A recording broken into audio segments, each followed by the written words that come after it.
Olá pessoal, eu sou o Omar, estou aqui para falar do tópico 4 do módulo 6, escalando o atendimento através de dados.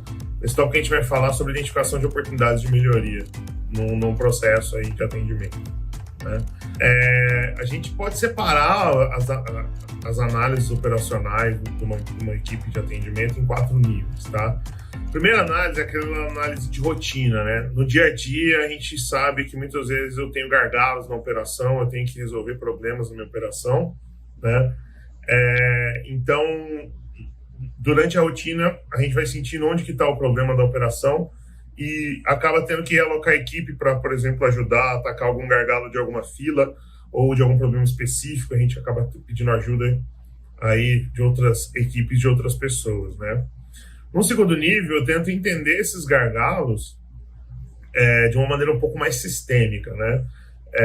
Então, tentando entender aí numa análise de fluxo, né, entendendo como está o fluxo de atendimento, entendendo como que esses gargalos se comportam ao longo do tempo, né? Então, semanalmente fazer essa análise de quais processos ficaram mais em gargalo, quais agentes se engargalaram mais, né?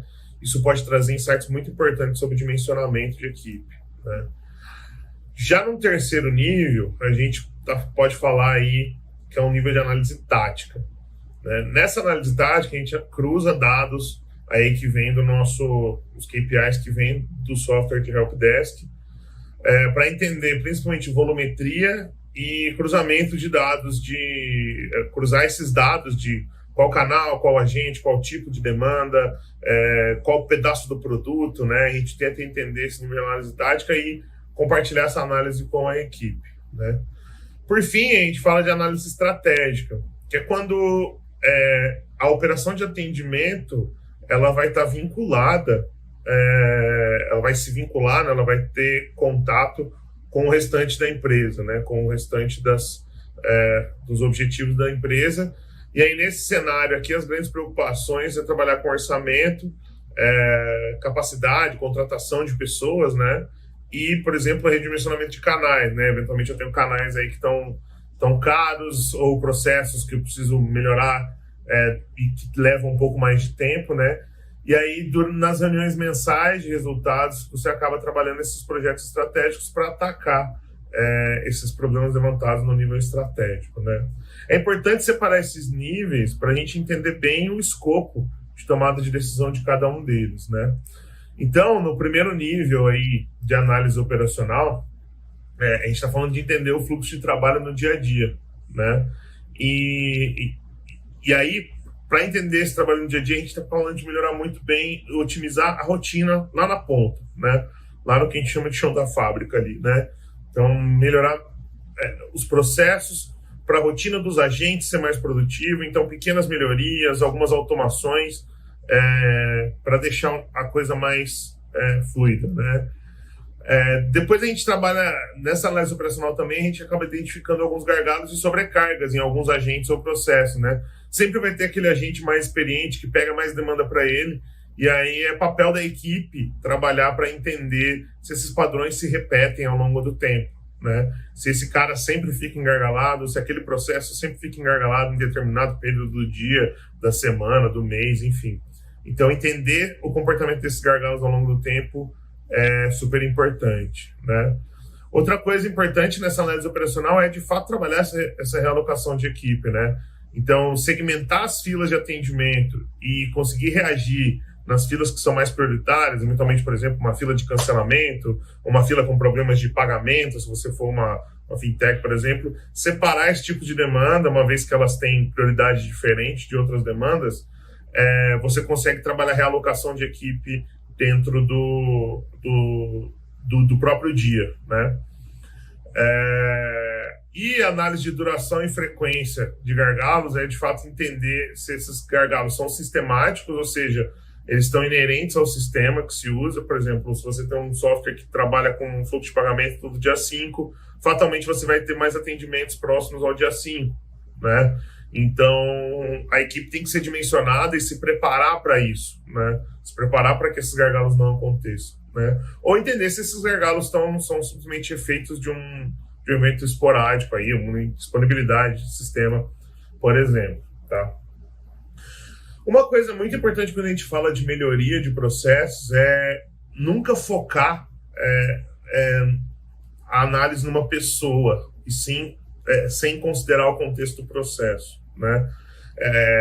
O desenvolvimento das pessoas ele não está associado necessariamente à evolução do processo, né? Todo mundo tem que entender que o problema nunca é a pessoa, né? A gente sempre tem que apontar e focar a solução do problema no processo, né?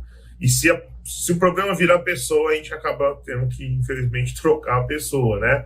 Mas o foco da análise sempre tem que partir do princípio que o que tem que ser corrigido é o processo, tá? Na análise tática, a gente fala de trabalhos de melhoria de processo como um todo, né, envolvendo todo o contexto da equipe. Então, quais são as etapas de processo que necessitam mais de atenção da equipe em um determinado momento, né?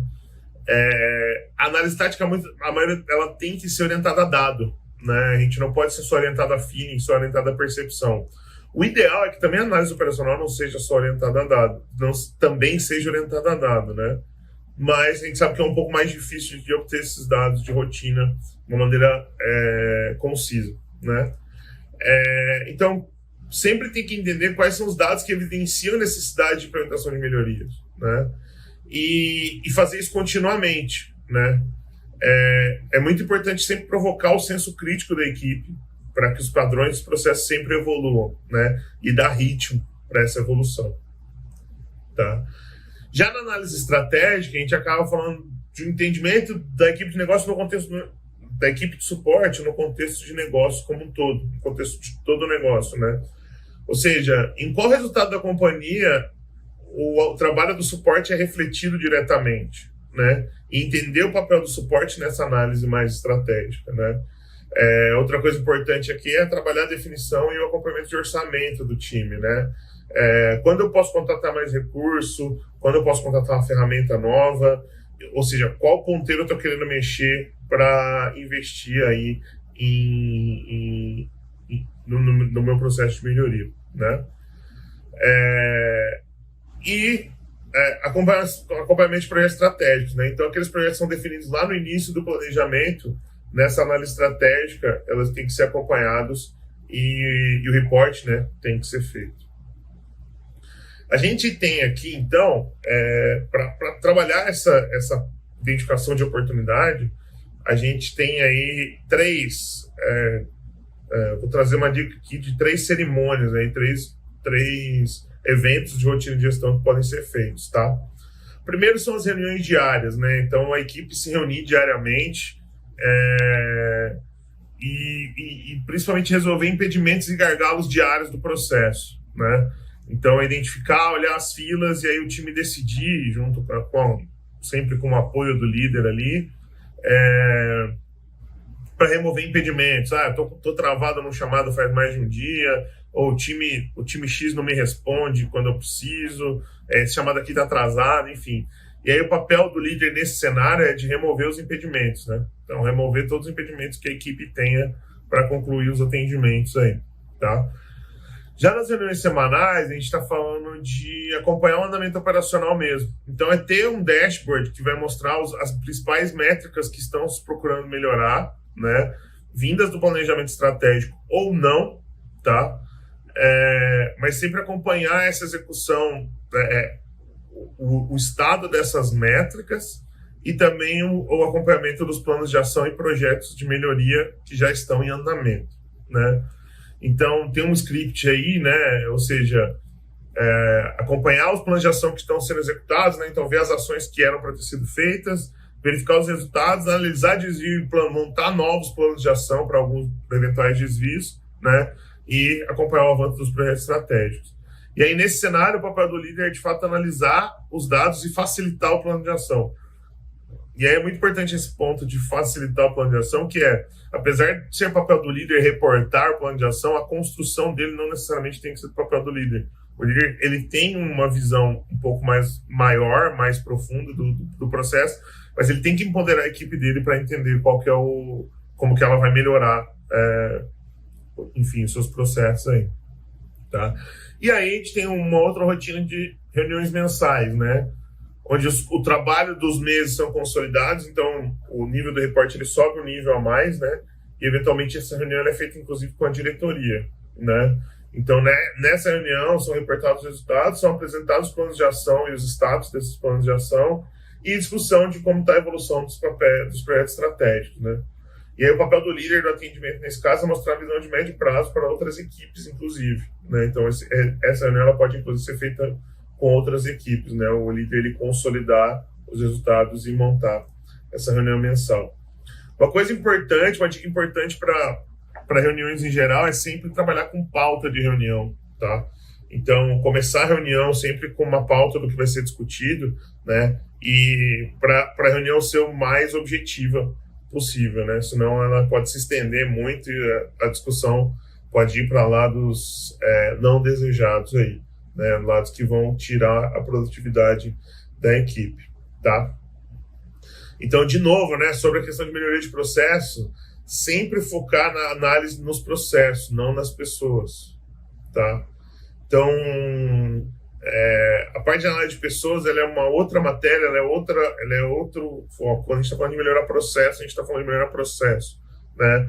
Então, se uma pessoa executou um processo de maneira errada, a culpa não é da pessoa, a culpa é do processo.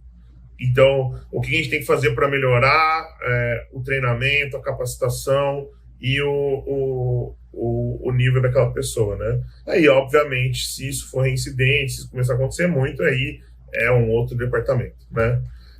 E outra coisa importante é, quando a gente falar de melhoria, focar nos gargalos, né? Não tentar resolver tudo de uma vez, né? Não tentar olhar o processo como um todo, e sim enxergar o processo como um todo, mas focar as melhorias nos gargalos ou nos principais pontos, que a gente vai sempre melhorando continuamente o processo aí, tá?